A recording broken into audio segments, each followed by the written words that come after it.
Now we're going to do the guided practice together before you complete Chapter 3, Lesson 3, Independent Practice on your own.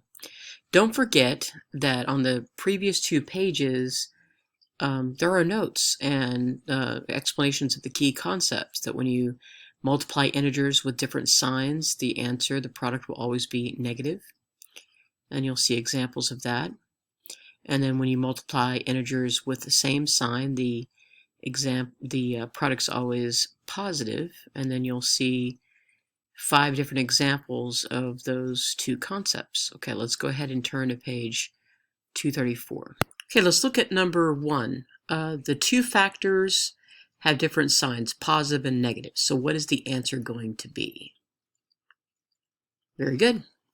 The answer is going to be negative. So now I need you to go ahead and multiply. What is 6 times 10? That's exactly right. So the answer is going to be negative 60. On the next one, we have 3 factors. So we're going to have to ask that question about what this answer, what the sign of the product's going to be, because we have to multiply more than once. So first off, if you multiply a negative times a negative, is it going to be positive or negative?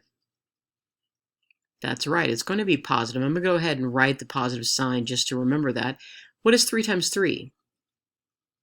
Very good, the answer is 9. So now we're going to be multiplying a positive 9. I'm going to get rid of that. You don't need the positive sign there. Positive 9 times negative 3. So if you multiply a positive times a negative, what is the product going to be, negative or positive? Very good, it's going to be a negative answer. And what is 9 times 3? Excellent, that is 27. And for those of you who do not know your basic facts, make sure you're skip counting, doing your tic-tac facts, things like that. All right, so the next one we have, again, 3 factors. So what is a negative times a negative going to be? That will be positive. What is 1 times 3? Very good, we have positive 3. Now we're going to multiply that by negative 4. And if you multiply a negative by a positive, what will the product be? Negative. That's exactly right. And what is 3 times 4? That is going to be negative 12. And actually, I almost forgot. Don't forget, you always need to circle your answers. All right, let's go ahead and look at this last question here. It's a word problem. Tamara owns 100 shares of a certain stock.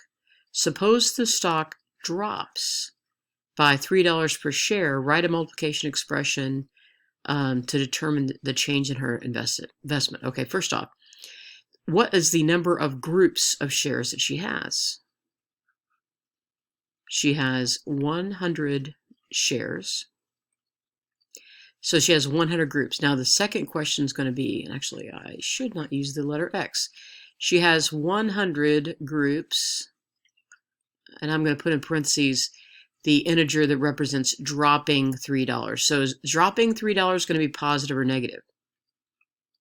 Very good, it's going to be negative. So it's being subtracted 3 for each share, so that is going to be negative 3. So if we multiply a positive times a negative, the answer is going to be positive or negative? It will be negative, different signs. What is 100 times 3?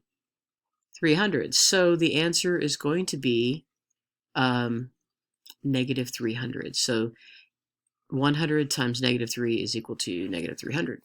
All right, so now you're going to complete the independent practice on your own. Once you have completed that and sent me a picture of it, please do either Imagine Math Facts, Extra Math, or a combination of the 2, and then you can work on Imagine Math lessons. Thank you.